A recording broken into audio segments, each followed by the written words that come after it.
8वें अध्याय का 7वां और 5वां श्लोक तक पढ़ लिया। अब 8वां 9वां 10वां 8वें अध्याय का ये भी तो गीता जी में लिखा है, इस पर ध्यान ना गया तेरा मूर्ख। इसमें क्या लिखा है कि उस सच्चिदानंद घन ब्रह्म की यानी परम अक्षर ब्रह्म की जो साधना करता है, उस दिव्य पुरुष की जो साधना करता है, भक्ति करता है, उस पर तत्वदर्शी संत से की शरण में जा करके उससे नाम प्राप्त करके तो भक्ति की शक्ति से उस मंत्र के जापों की कमाई से वो उस परमेश्वर परम अक्षर ब्रह्म को ही प्राप्त होता है। उसकी शरण में जाने के बाद फिर सनातन परम धाम प्राप्त होता है। 18वें अध्याय के 62वें श्लोक में कहा। तब वो अज्ञानी हाथ जोड़कर खड़ा हो जाता है कि हे प्रभु, हम तो बिल्कुल अंधे हैं, ज्ञानहीन हैं। परमात्मा ने कहा कि तूने अपना जन्म बिगाड़ा, अपना मनुष्य जीवन बर्बाद किया और लाखों व्यक्तियों करोड़ों यानी हजारों श्रद्धालुओं को और गुमराह करने का पाप भी सिर पर उठा लाया। अब तुझे नरक में ठोका जाएगा। और नरक दिखा दिया परमात्मा ने वहीं पर, ये देख ऐसा होगा और तुझे ऐसे टांगेंगे उल्टा। अब बनाओगे त्राचार्य वहाँ पर। अब कान पकड़े, हाथ जोड़े, एक टांग पर खड़ा हो गया, मुझे बचा लो प्रभु, बचा लो मेरे दाता। परमात्मा ने कहा कि ये जिसको तुम ब्रह्म कहते हो ये परमात्मा नहीं है। परमात्मा कबीर जी अपने सच्चिदानंद घन ब्रह्म की वाणी में, कबीर वाणी में कहते हैं, ओंकार निश्चय भया, इसको कर्ता मत जान। ओंकार कहो, इसको ज्योति निरंजन कहो, जिसका ओम मंत्र है। ये काल तो है लेकिन ये कर्ता नहीं है, ये भगवान नहीं है। परमेश्वर अपनी वाणी में कहते हैं, मुल्ला माया मग में बैठी हंसा चुन चुन खाई, ये ज्योत स्वरूपी कह काल मैं ही करता भाई। एक न करता दो ना करता नो ठहराई भाई, और 10वां भी धुंधर में मिल जा सत कबीर दुहाई। अब वहां तो सब के समझ में आवे थी, अखा जी ठीक कह रहे हो। हाँ जी, उनको ये आशा थी कि पीछा छुटवा देंगे और कति मर गया हम तय। और भी बहुत से प्रश्न उत्तर किए उन्हें। वहाँ पर बड़े बड़े सेठ बैठे थे, बड़े बड़े फैक्ट्री के मालिक बैठे थे। उनसे पूछा प्रभु ने, तुम क्या लाए बच्चा? सारा जीवन खो दिया माया के जोड़ तोड़ में। एक चवन्नी लाए तुम, एक टका लाए? अक नहीं लाए जी। और फिर वो वहाँ पर वो क्या बकवाद करते हैं कि हे भगवान, हमारे को किसी ने ऐसा ज्ञान नहीं दिया जैसा आप बता रहे हो। तो परमेश्वर ने कहा कि ये ज्ञान भी बताया जाता है लेकिन तुम नहीं मानते हो। अब तो तुम मान रहे हो, क्या नीचे इन बातों को मान लेते जो आज मैं कह रहा हूँ और मैं यही बताने के लिए जा रहा हूँ? तो वो कहते जी नहीं मानते हम, क्योंकि हमारे को ज्ञान ही उल्ट दे रखा है। तब परमात्मा ने कहा कि जब तुम जाए धरो जग देहा, जब तुम जाए जगत में धरो नर देहा, तब तुम करना मेरे इस सत शब्द स्नेहा।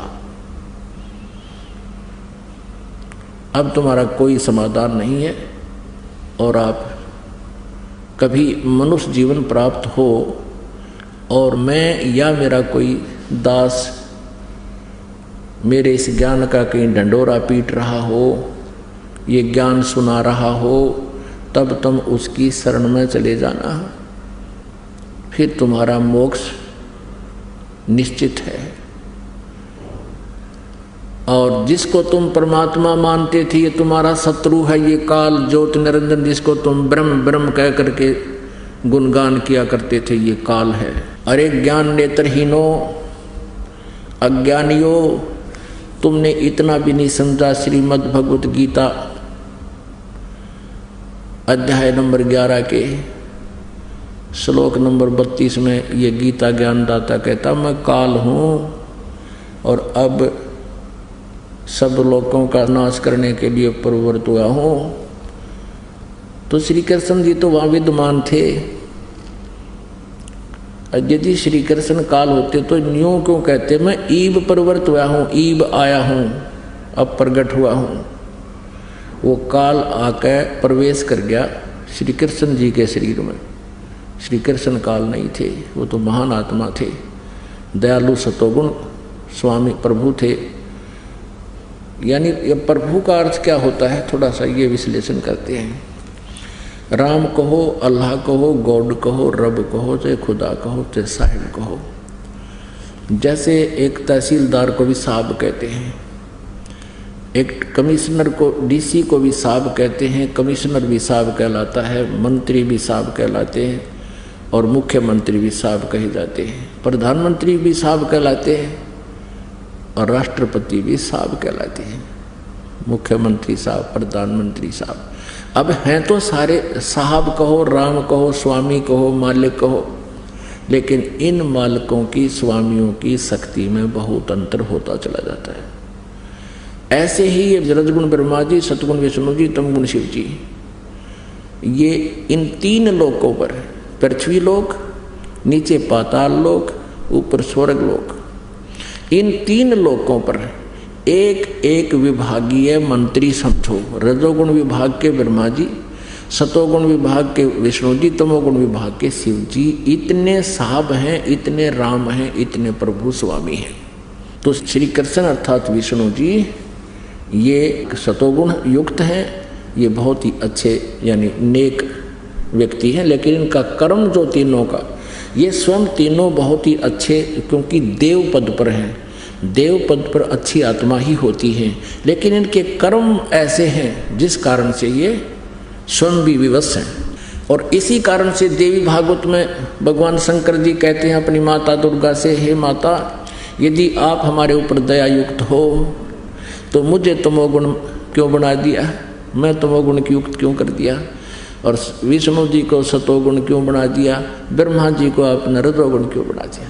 यदि आप हमारे ऊपर दयालु हो तो इसे जुल्म में हमें क्यों लगा रखा है कि ब्रह्मा जी से सबकी उत्पत्ति करते हैं, बाई फोर्स करते हैं, जीव के बस का नहीं, इतना प्रेरणा भर रखी है, इंजेक्शन लगा रखे हैं। जैसे ब्रह्मा जी के शरीर से निकल रही जो निराकार शक्ति हमें प्रभावित कर रही है, जैसे मकान की रसोई के अंदर मिर्चों का छोंक लगता है, साकार वस्तु तो रसोई में, और उससे निकल रही निराकार उसकी गुण ने जा करके प्रभावित कर दिए। तीसरे कमरे में बैठे व्यक्ति भी छींकम छींक हो रहे हैं। अब ना मिर्च का दोष क्योंकि वो उस गुणयुक्त है, और ना उन व्यक्तियों का के बस की बात कि वो महक आई और उनको छींक ना आवे। ऐसे ही श्री ब्रह्मा जी से निकल रही वो निराकार गुण, वो रजोगुण हमें प्रभावित करता है, जीव के बस का नहीं। जैसे छींक आती है ऐसे वो संतानों उत्पत्ति करता ही करता है, और फिर उसी से प्रभाव से वो यहाँ की संसारिक इस संपत्ति को जोड़ने में, ठाठ बाट करने में, राज प्राप्त करने में, प्रभुता प्राप्त करने में सारा जीवन खो देता है। और विष्णु जी से निकल रहा वो उसका निराकार गुण है, वो भले ही अपने अपने लोकों में विराजमान है, विष्णु लोक में विष्णु जी, शिव लोक में शिव जी, और ब्रह्मा लोक में ब्रह्मा जी, लेकिन वहां से निकल रही उनकी जो तरंगे हैं, उनके गुणों की तरंगे हमें तीनों लोक के प्राणियों को ऑटोमेटिकली प्रभावित कर रही हैं। जैसे इसका मोबाइल का टावर एक स्थान पर होता है और वहां से निकल रही वो तरंगे जहां भी उससे कनेक्टेड, उसके क्षेत्र में जो उससे संबंधित मोबाइल है वो अपना कार्य कर रहा है। तो ये तीनों भी दुखी हैं। भगवान विष्णु से निकल रही सतोगुण की तरंगों से हम एक दूसरे में मोह ममता रखते हैं, ये जीव के बस का नहीं। तो इस प्रकार परमात्मा ने हमें ये ज्ञान देने की चेष्टा की, उन सभी को समझाया कि तुम जो साधनाएं करते हो, ये तुम्हारी साधनाएं शास्त्र विरुद्ध होने से हानिकारक, इनसे कोई लाभ आपको नहीं होगा। तो पुण्यात्माओं, परमात्मा ने उनको सबको ये ज्ञान दिया, समझाने की चेष्टा की। तो तब तो वो सभी कह रहे हैं कि हे प्रभु हमें बचा लो, हमसे भूल बन गई, तो परमात्मा ने कहा कि जब तुम जाए धरो जग देहा तब तुम करना मम सत शब्द स्नेहा।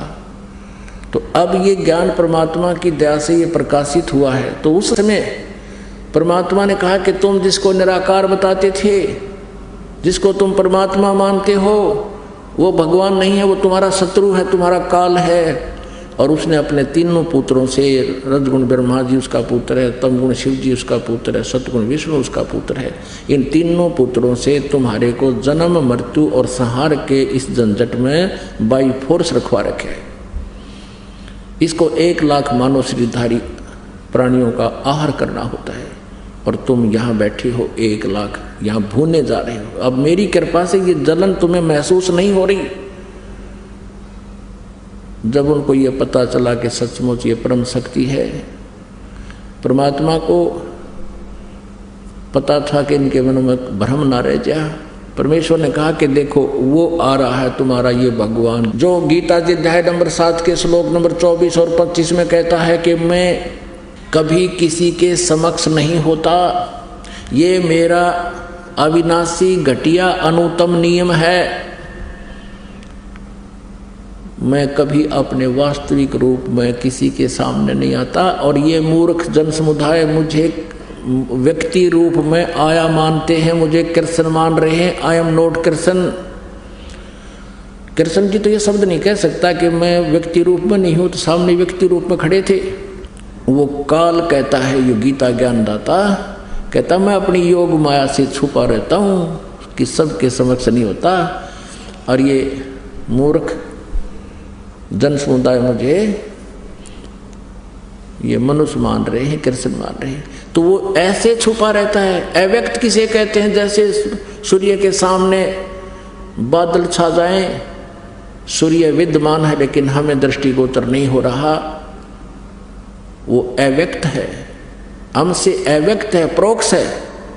ऐसे ही काल कहता मैं अपनी योग माया से छुपा रहता हूँ। अब परमात्मा के सामने उसकी योग माया हट गई, वो कति नग्न हो गया सामने।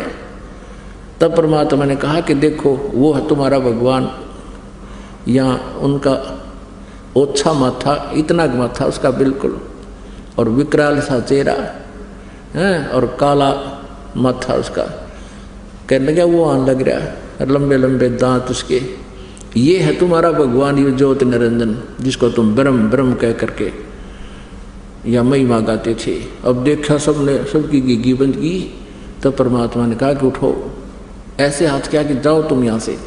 अब वहाँ से वो उड़ गए सारे आकाश में, और चले गए कहाँ? धर्मराज के दरबार में। यहाँ न्यायाधीश बना रखा है इस काल ने अपना एक, कि जैसे कर्म करेगा वैसा फल मिलेगा। वो कर्म तो अभी अलग भोगने पड़ेंगे उनको। अपने आत्माओं, अब उस काल ने, ज्योत निरंजन ने देखा कि ये जोग जीत कैसे आ गया यहाँ पर, क्योंकि सतलोक में जब इस काल ने दुर्गा के साथ दुर्व्यवहार किया था और दुर्गा इस पर आसक्त हुई थी, और हम सभी भी इस काल पर आसक्त हुए थे, जिस कारण से परमात्मा ने अपने हृदय से उतार दिया था।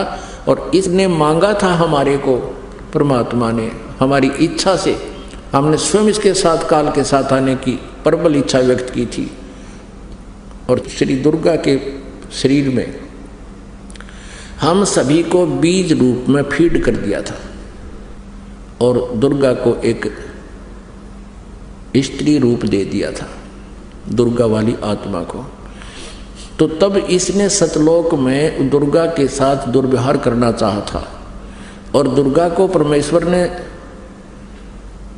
कहा था कि बेटी तेरे को मैंने वचन शक्ति दे दी है, और वचन से जितने भी जीव तू कहेगी उतने ही उत्पन्न हो जाएंगे। वचन से कह देना 1000 नर 1000 मादा, इतना कहते ही सभी उत्पन्न हो जाएंगे। लेकिन इस काल ने दुर्गा जी के साथ दुर्व्यवहार करना चाहा था। इसने अपनी इज्जत रक्षा के लिए दुर्गा जी ने, माया ने काल के पेट में शरण दी थी। तब परमेश्वर जोग जीत का रूप बनाकर अपने पुत्र का, जो सतलोक में 16 पुत्र हैं, उनमें से एक जोग जीत भी है। जोग जीत का रूप बना करके काल के लोक में, पहले ये 21 ब्रह्मांड वहीं पर थे सतलोक में, वहाँ पर आए और दुर्गा को काल के पेट से निकाला, अष्टंगी को, और इन दोनों को 21 ब्रह्मांड समेत जो काल ने तप करके भगवान से प्राप्त किए थे 21 ब्रह्मांड, इन 21 ब्रह्मांडों समेत परमेश्वर ने जोग जीत रूप में प्रकट होकर के वहाँ से निकाल दिया था कि तुम यहाँ से चले जाओ। और उस दिन से कहा था कि तूने 1 लाख मानव शरीरधारी प्राणियों के खाने का श्राप लग गया है, आज से तेरा नाम काल होगा। तो उस वहाँ इसने फिर हाथ पैर भी जोड़े थे, मुझे माफ़ करवा दे भगवान, तो पिताजी से जोगजीत मुझे क्षमा करवा दे, मेरे तो गलती होगी, मुझे यहीं रख लो। तब कहा था कि अब तेरे लिए कोई ठिकाना नहीं, तू यहाँ से निकल जा। 21 ब्रह्मांड सतलोक से चल पड़े विमान की तरह 16 शंख कोस की दूरी पर, एक कोस लगभग 3 किलोमीटर का होता है। 16 शंख कोस, नील पद्म शंख, इतनी दूरी पर आकर के ये ब्रह्मांड 21 यहाँ पर चक्कर काटने लगे प्रभु की वचन शक्ति थे। तो काल ने देखा कि जोग जीत आज मेरी जो डायरेक्शन में आ गया, अब एकदम भयंकर हो गया। जोग जीत जी के रूप में परमात्मा को देखकर, कबीर देव जी को देखकर, सतपुरुष को देखकर वो पहचान नहीं सका, मंदबुद्धि। उसने अपनी सोच से सोचा कि जोग जीत को हो सकता है परमेश्वर ने, पिताजी ने भेजा हो, और उधर से उसका दुख भी, प्रतिशोध लेने का भी अंदर प्रेरणा जबरदस्त थी कि इसको आज समारूंगा मैं, आज इसने गढ़ूंगा, कुटूंगा, इसकी देही तोड़ूंगा। इसने मेरे को वहाँ से निकाला था, यो कैसे आ गया मेरे लोक में। इस उद्देश्य से विकराल रूप धारण करके कहने लगा, जोगजीत पहले तो मुझे परमात्मा का कोई तू संदेश लेकर आया तो वो बता दे, क्या आज्ञा है उनकी। और जोगजीत आज तुझे मैं छोड़ूंगा नहीं, तूने मेरे साथ वहाँ बहुत बदसलूक किया था, मैंने तुझसे प्रार्थना की थी और तूने मुझे वहाँ रहने नहीं दिया था, आज तू कैसे आ गया मेरे लोक में। पुण्यात्माओं, यहाँ 21 ब्रह्मांड में इसी वृत्ति है हम सबकी। अब परमेश्वर ने कहा जोगजीत रूप में, मैं परमात्मा ने भेजा हूँ और तूने इन प्यारी आत्माओं की क्या दुर्गति कर रखी है। कोई गधा बना रखा है, कोई कुत्ता, कोई कुतिया, किसी की टांग टूट गई, किसी की आंख फूट गई, किसी का बेटा मर गया, किसी की बेटी मर गई, हाहाकार मचा हुआ है, तुझे दया नहीं आई। और ये तपस्या पर भून रहा है, ये हाहाकार मचाई, तब परमात्मा ने मुझे भेजा है। और क्या आदेश दिया सुन ले, नीचे जाऊंगा मैं तेरे 21 ब्रह्मांडों में, पृथ्वी लोक पर जाऊंगा और स्वर्ग आदि में जाऊंगा, सब जीवों को बताऊंगा कि ये भगवान नहीं है, जो साधना तुम कर रहे हो ये गलत कर रहे हो। वो असली मंत्र मुझे दे रखा परमात्मा ने, उस मंत्र को बता के आऊँगा और ये आध्यात्मिक ज्ञान, तत्व ज्ञान सुना कर आऊँगा, सबको तेरी पोल पाड़ूंगा। तूने ऐसा जुल्म कर दिया, सबको मिसगाइड कर रखा है। अब काल ने सोचा ये तो मेरा नाश करेगा, एकदम कहते हैं विकराल रूप धारण करके धर्मदास जी को परमात्मा बता रहे हैं कबीर जी कि मुझे मारने के उद्देश्य से इसने एकदम मेरे ऊपर झपट्टा मारना चाहा। तो धर्मदास परमेश्वर जी कहते हैं, मैंने सतनाम का श्वास उश्वास से सिमरन शुरू कर दिया। पुण्यात्माओं, ये जो दाव हैं परमेश्वर ने धर्मदास जी के माध्यम से आप जी को भी आगाह किया है कि ऐसे कभी आप पर कोई आपदा या काल का कोई दूत, प्रेत, पितर, भूत, भैरव, कोई किसी प्रकार का देवी देवता भी आपको सताने की चेष्टा करे, सतनाम का सुमन एक बार हृदय से शुरू कर देना, वो खोज जा ना पावे, आसपास भी नहीं मिलेगा आपको। इतनी पावर है परमात्मा के इस मंत्र में। लेकिन जो सच्ची विधि से लगा हुआ है और मर्यादा में रहकर उसका सेवन कर रहा है। कबीर जी ने बताया धर्मदास जी को कि धर्मदास, मैंने जो सतनाम का सुमन किया, 2 अक्षर का है सतनाम। ये अनाड़ी संत, ये कबीर पंथी, राधा स्वामी, धन धन सतगुरु वाले गाटा जोड़ रहे सतनाम, इन्होंने सत्यनाम का नाम भी रखी है। ये 2 अक्षर का नाम है, इसमें एक ओम अक्षर है, एक वो तत्व, वो सांकेतिक है। ये 2 अक्षर का मिलकर सतनाम बनता है। और तीसरा सत्य वो सार नाम है। सतनाम का सुमन करते ही कहते हैं उस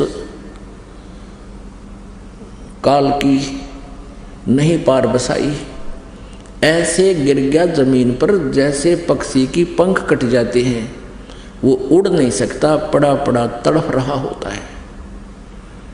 यहाँ तक लिखा है कबीर सागर में कि वो इतना भयभीत हो गया इस मंत्र के प्रभाव से कि वो पाताल लोक में भाग गया, दौड़ गया। कहाँ तो टॉप मोस्ट प्लेस पर अपने निज स्थान में ब्रह्मलोक में था। इसने ब्रह्मलोक भी 2 स्थान पर बना रखा है। एक 21वें ब्रह्मांड में इसका अपना ब्रह्म स्थान है, खुद अपना निजी स्थान है। एक इसने ब्रह्मलोक प्रत्येक ब्रह्मांड में बना रखे है। तो ये उस समय ये सबसे ऊपर वाले 21वें ब्रह्मांड में विराजमान था, वहां से पाताल लोक सबसे नीचे के लोक में भाग गया, छुप गया। परमात्मा तक कहाँ जाएगा? वो परमेश्वरी वहां पहुंच गए। हाथ जोड़े, पैर पकड़े, चरण छू दिए, मैंने माफ कर दियो जोगजीत, मैं तो आपको भगवान जैसा मानता हूँ, मेरे से गलती होगी, वे तो अक्षमाई किया करते हैं, बच्चे तो गलतियाँ करते हैं। तो परमात्मा बोले खड़ा हो, यहाँ सबके सामने नहीं, चल वहीं बात करेंगे। वो फिर ले आए उसको ऊपर, फिर वहाँ वार्ता हुई। अब उस काल ने सोचा कि ये तेरी पावर, तेरी अपनी पावर से, शक्ति से तो इस बात बने को नहीं।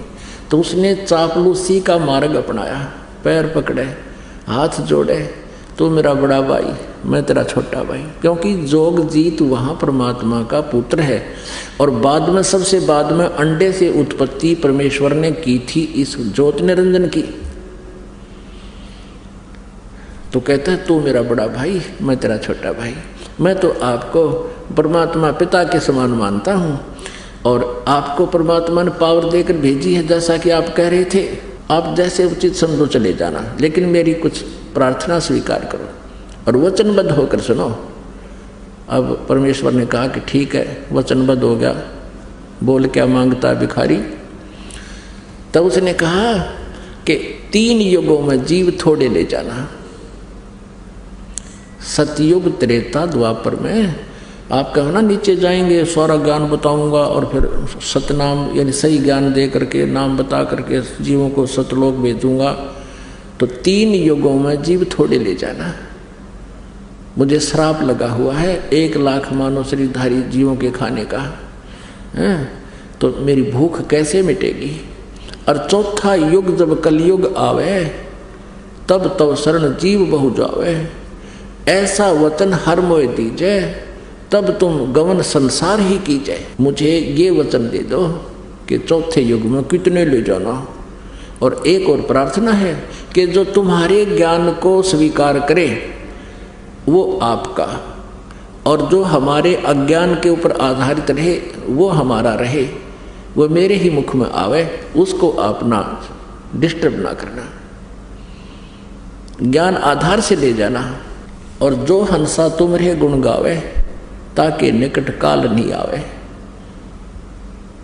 ऐसे उसने कई प्रार्थनाएं की और परमात्मा ने जोगजीत रूप में तथा अस्तु कह दिया। जब उसको ये हो गया कि सारी डिमांड मान ली, वचनबद्ध हो गए, मान ली, फिर कहने लगा, फिर अपना वो स्वरूप दिखा दिया। पुण्यात्मा, यहाँ सभी की आदत है, स्वभाव भरा हुआ है, यथा राजा तथा प्रजा, क्योंकि 21 ब्रह्मांड का राजा ही ज्योति निरंजन है। उसी वाला स्वभाव हम सब में है।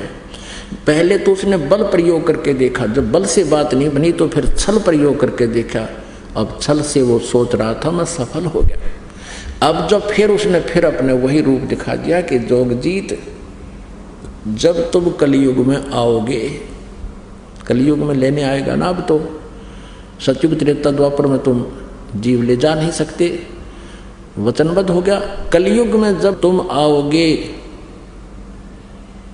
उससे पहले मैं 12 पंथ नकली तैयार कर दूंगा। 12 पंथ करूं मैं साजा, नाम तुम्हारा ले करूं आवाजा। और 12 पंथ नाम जो ले ही, वो मेरे ही मुख में आन समोही।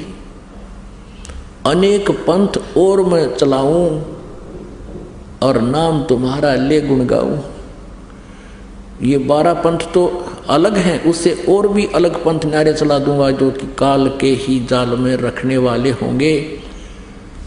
अब इन 12 पंथों में गरीबदास जी महाराज का जो पंथ है वो 12वां पंथ है, कबीर सागर में लिखा है। और उससे पहले वो कबीर पंथी हैं 11, और वो सभी काल के पंथ थे। और 12वां पंथ गरीबदास जी का आया है। उस 12वें पंथ में परमेश्वर कबीर जी ने लिखा कि 12वें पंथ गरीबदास वाले पंथ में हम ही चल आवें और सब पंथों को मिटाकर एक पंथ चलावें। पुण्यात्माओं, ये कबीर सागर जो है कोई आज का लिखा हुआ नहीं है। ये वैसे तो सतयुग त्रेता द्वापर से ही चलता आ रहा है, लेकिन बीच बीच में ये सुरक्षित नहीं रह सका। परमात्मा ने फिर दोबारा बोला है 600 वर्ष पहले वही ज्ञान। अब इसके अंदर दिखाते हैं आपको 12 पंथों की सचिठी जो कबीर पंथ कहलाते हैं। और ये जो राधा स्वामी पंथ पूरा पंथ काल का है, और इसी से एक ब्रांच निकली है धन धन सतगुरु सच्चा सौदा जिसको कहते हैं सरसा के अंदर। और उसी से यहाँ एक गंगुआ के अंदर वो 600 मस्ताना बोल रहे हैं, वो भी उससे कुएं का पानी था, उसी काल के ही जाल का। और एक जय गुरुदेव है मथुरा में, वो भी इस राधा स्वामी आगरा वाले से ही निकला हुआ पंथ है। तो ये सभी काल के पंथ हैं। 500 नाम ये जाप देते हैं काल के हैं। और जो सच्चा सौदा वाले अकाल मूर्त सब स्वरूपी राम सतपुरुष देते हैं, ये इनका मनमाना आचरण है। ये कोई जाप करण के नहीं है, ये तो पर्यायवाची शब्द हैं। जैसे जल की प्राप्ति हो करनी हो, जल पानी नीर कहता रहे, उससे कोई लाभ नहीं होगा। उस जल को पाने का प्रोसीजर अलग है, उसमें हैंडपंप लगाने का जो तरीका है वो अपनाना होगा। इसी प्रकार सतपुरुष को पाने का इस 3 मंत्र के जाप का प्रावधान है, जो इनके पास नहीं है। कौन सा मंत्र? ओम तत्सत, ओम ब्रह्म का, और तत् मिलकर सतनाम बनता है। इसका जाप अलग से करना होता है कुछ में, फिर सार शब्द दिया जाता है, सार नाम दिया जाता है, तब जीव का कल्याण होता है। तो उसमें आपको दिखाते हैं अब वो 12 पंथ कौन कौन से हैं। और परमात्मा 12वें पंथ में स्वयं चलकर आएंगे।